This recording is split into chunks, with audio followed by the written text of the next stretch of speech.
اعوذ باللہ من الشیطان الرجیم بسم اللہ الرحمن الرحیم۔ معجزات اور معراج حصہ دوم۔ ہم نے اس کے پہلی قسط میں یہاں تک پڑھا تھا۔ آج ہم اس کے آگے کا شروع کر رہے ہیں۔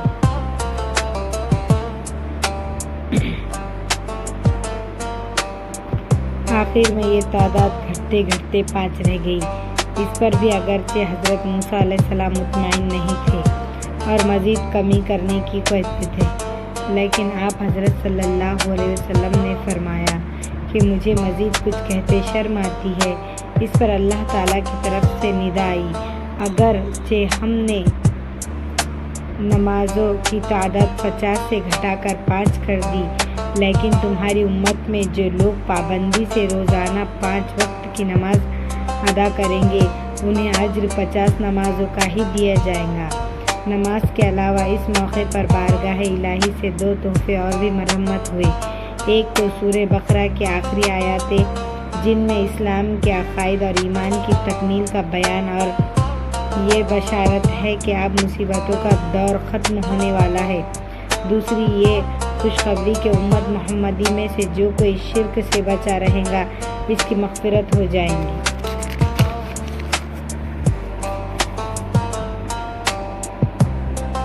اس سفر میں آپ نے جنت اور دوزخ کو بھی اپنی آنکھوں سے دیکھا اور مرنے کے بعد اعمال کے لحاظ سے جس قسم کی حالات سے لوگوں کو گزرنا ہوتا ہے اس کو بھی چند مناظر آپ کے سامنے پیش کیے گئے۔ آسمانوں سے واپس ہونے کے بعد جب آپ پھر بیت المقدس تشریف لائے تو دیکھا یہاں انبیاء علیہ السلام کا مجموعہ ہے۔ آپ نے نماز پڑھائی اور سب نے آپ کے پیچھے نماز ادا کی۔ اس کے بعد آپ نے مقام پر واپس تشریف لے آئے اور صبح کو اسی مقام سے بیدار ہوئے۔ معراج کی اہمیت اور آئندہ کے لیے اشارے۔ صبح کو جب آپ نے یہ واقعہ بیان فرمایا تو کفار قریش میں جو لوگ مخالف تھے انہوں نے آپ کو جھوٹا کہا، نعوذ باللہ، اور جن لوگوں کے دلوں میں آپ کی سچائی اور صداقت کا یقین تھا انہوں نے حرف کی تصدیق کی اور کہا کہ جب ہم حضرت صلی اللہ علیہ وسلم فرماتے ہیں تو یہ سب واقعات درست ہی ہے۔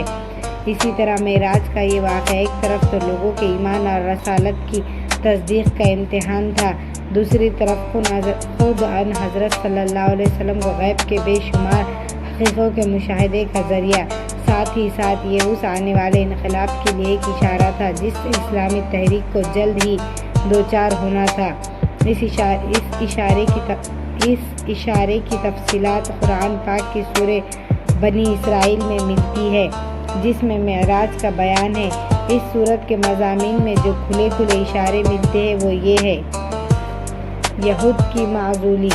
بنی اسرائیل اب تک اللہ کے دین کی وارث تھے اور اس خدمت پر مامور کہ وہ دنیا کے خدائی پیغام اسلام سے روشناس کرائے، لیکن انہوں نے اس خدمت کو انجام نہیں دیا بلکہ خود بے شمار برائیوں کا شکار ہو گئے اور اس قابل نہ رہے کہ اللہ کے دین کی خدمت بجا لا سکے۔ لہٰذا اب یہ خدمت بنی اسماعیل کو سپرد کرنے کا فیصلہ کر دیا گیا اور حضرت صلی اللہ علیہ وسلم کو اس خاندان میں مبعوث کیا گیا۔ اب تک بنی اسرائیل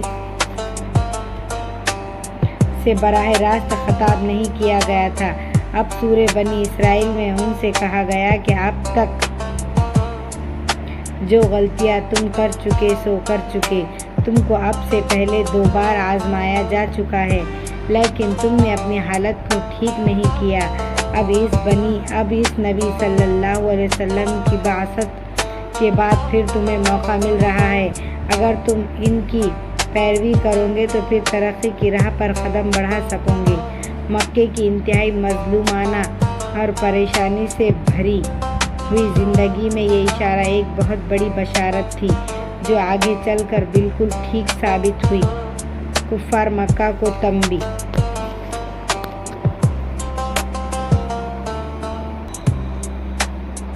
کفار مکہ کے مظالم اور ان کے ہٹ دھرمی کی انتہا ہو چکی تھی اور وہ بار بار کہتے تھے کہ اگر یہ اللہ کے رسول ہے تو ہمارے انکار کرنے پر ہم پر وہ عذاب کیوں نہیں آتا جس سے یہ ہمیں ڈراتے ہیں؟ اس کے جواب میں انہیں بتایا گیا کہ اللہ تعالیٰ کا طریقہ یہ ہے کہ جب تک کسی قوم میں اللہ کا رسول نہ آئے اس وقت تک اس پر عذاب نہیں آتا۔ جب اللہ کا رسول آتا ہے تو قوم کے دولت مند اور اونچے طبقے کے لوگ اس کی دعوت حق کی جڑ کاٹنے کے لیے کمر باندھ لیتے ہیں اور قوم کے عام لوگ ان کا ساتھ دینے کے لیے تیار ہو جاتے ہیں، سوائے کچھ ایسے لوگوں کے جن میں حق کے قبول کرنے کی صلاحیت ہوتی ہے اور جو آگے بڑھ کر حق کو قبول کر لیتے ہیں۔ اس وقت ان دونوں گروہوں میں کشمکش شروع ہو جاتی ہے اور پھر اللہ کی مدد آتی ہے۔ اس مدد کا ایک وقت معین ہوتا ہے، البتہ انسان چونکہ جلد باز واقع ہوا ہے ہو جاتی ہے اور پھر اللہ کی مدد آتی ہے۔ اس مدد کا ایک وقت معین ہوتا ہے، البتہ انسان چونکہ جلد باز واقع ہوا ہے اس لیے وہ کبھی ایسی چیز کو بھی خیر سمجھ کر طلب کرنے لگتا ہے جو دراصل اس کے لیے خیر نہیں ہوتی بلکہ اس کے لیے شر ہوتی ہے، اور اسے یہ دھیان نہیں آتا کہ اللہ تعالیٰ کے سارے کام اپنے اپنے اوقات کے اعتبار سے بندھے ہوئے ہیں۔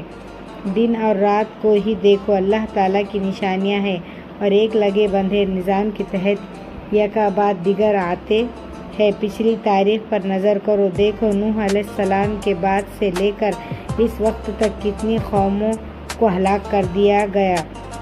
خدا اپنے بندوں کے حال سے پوری طرح باخبر ہے اور انہیں ان کے استحقاق کے اعتبار سے بدلہ دیا کرتا ہے، لہذا کفار مکہ کو بھی یہ بات سمجھ لینی چاہیے کہ اب وہ جو رویہ اللہ کے رسول کی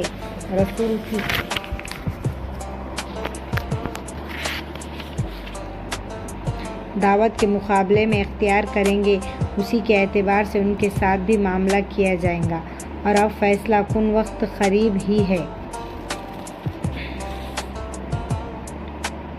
اسلامی معاشرے کی بنیادیں۔ اب وہ وقت قریب آ چکا تھا جب اسلام کا دور مظلومیت ختم ہونے والا تھا اور جلد ہی ایک ایسے معاشرے سماح کی تشکیل ہونے والی تھی جس کی بنیادیں اسلامی اصولوں پر ہو۔ چنانچہ اس اسلامی نظام زندگی کے لیے بنیادی اصولوں کا تحفہ بھی اسی معراج کے واقعے کے ساتھ منتقل کیا گیا۔ یہی بنیادی اصول آئندہ اسلامی نظام زندگی کے لیے رہنما اصول کی حیثیت سے کام آئے۔ وہ اصول یہ تھے: نمبر 1، اللہ کے ساتھ کسی دوسرے کو الہ نہ بنایا جائے۔ عبادت، زندگی، اطاعت اور فرما برداری کے حقوق میں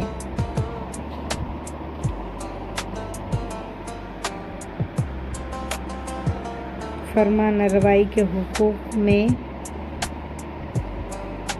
کسی کو اس کا ساجی نہ ٹھہرایا جائے۔ نمبر 2، ماں باپ کی عزت اور اطاعت کی جائے، البتہ جہاں ان کی اطاعت خدا کی اطاعت سے ٹکرائے وہاں ان کی اطاعت نہ کی جائے۔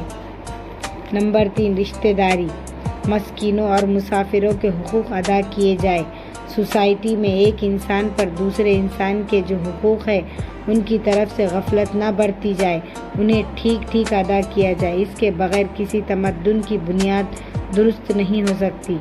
نمبر 4، فضول خرچی نہ کی جائے، خدا کی بخشی ہوئی نعمتوں کو غلط طریقے پر صرف کرنا شیطانی کام ہے، جس سوسائٹی میں لوگ اندھا دھند صرف کرنے لگے یا بالکل ہاتھ سکیڑ کر مایا کے سانپ بن بیٹھے، وہ کبھی خوشحال نہیں ہو سکتی۔ مال کے صرف کرنے اور روک کر رکھنے میں اعتدال کی راہ اختیار کی جائے۔ مفلسی کے ڈر سے اولاد کو قتل نہ کرو، اصل میں روزی پہنچانا خدا کا کام ہے اور وہ اس کا انتظام کرتا ہے، اور تم اس اندیشے سے کہ کل کیا کھائیں گے اپنی نسل کو ختم نہ کرو۔ مفلسی کے ڈر سے اولاد کو قتل نہ کرو، اصل میں روزی پہنچانا خدا کا کام ہے اور وہ اس کا انتظام کرتا ہے، تم اس اندیشے سے کہ کل کیا کھائیں گے اپنی نسل کو ختم نہ کرو۔ یہ بہت بڑا گناہ ہے اور سوسائٹی کے لیے خود کشی کے اہم معنی ہے۔ نمبر 6 زنا کے قریب بھی نہ جاؤ۔ صرف یہی نہیں کہ اس گندے کام سے بچتے رہو بلکہ ان تمام محرکات کو بھی ختم کرو جو اس ناپاک کام پر اکساتے ہیں۔ جو سوسائٹی اس لعنت سے پاک نہ ہوں گی وہ خود اپنی جڑ کاٹیں گی اور بہت جلد تباہی سے دوچار ہوں گی۔ نمبر 7 ناحق کسی کی جان نہ مارو۔ جس سوسائٹی میں لوگوں کی جان محفوظ نہ ہو وہ کبھی خوشحال نہیں ہو سکتی۔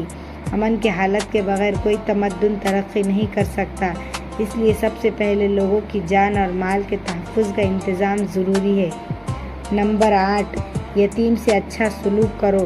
کمزور اور ایسے لوگ جو اپنے حقوق کی حفاظت خود نہیں کر سکتے امداد کے مستحق ہے۔ جس سوسائٹی میں ایسے کمزوروں کے حقوق کا تحفظ نہ ہو وہ کبھی ترقی نہیں کر سکتی۔ نمبر 9 اپنا عہد پورا کرو۔ عہد کے بارے میں پوچھ گچھ ہوں گی۔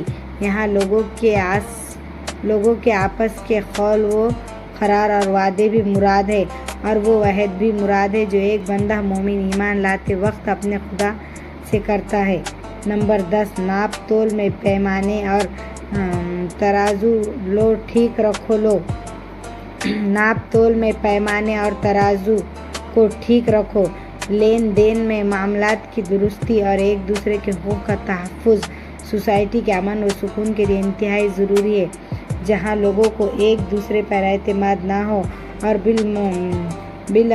بالعموم لوگ دوسروں کے حقوق غصب کرنے کے در پہ ہو وہاں کبھی باہمی اعتماد اور خوشگواری کی فضا پیدا نہیں ہو سکتی۔ جس بات کا علم نہ ہو اسے نمبر 11 جس بات کا علم نہ ہو اس کے پیچھے نہ پڑو۔ بغیر لسی علم کے نامعلوم باتوں کی گریدور بلا و وجہ گمان اور تخمینوں پر رائے قائم کر لینے سے معاملات ہمیشہ خراب ہوتے ہیں۔ ہر اچھی سوسائٹی کو اس عیب سے پاک ہونا چاہیے اور انسان کو یہ خیال رکھنا چاہیے کہ اس کے کان، آنکھ اور دل سب سے باز پرس ہو۔ نمبر 12 زمین پر مغرور بن کر نہ چلو۔ گھمنڈ اور تکبر انسان کو بدترین اخلاق قبول کرنے پر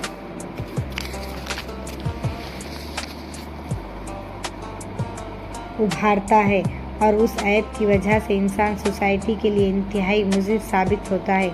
باہمی تعلقات کی خوشگواری کے لیے ضروری ہے کہ لوگ دوسرے لوگوں کو اپنے مقابلے میں ذلیل اور کم درجے نہ سمجھے اور ان کے ساتھ غیر انسانی سلوک نہ کرے۔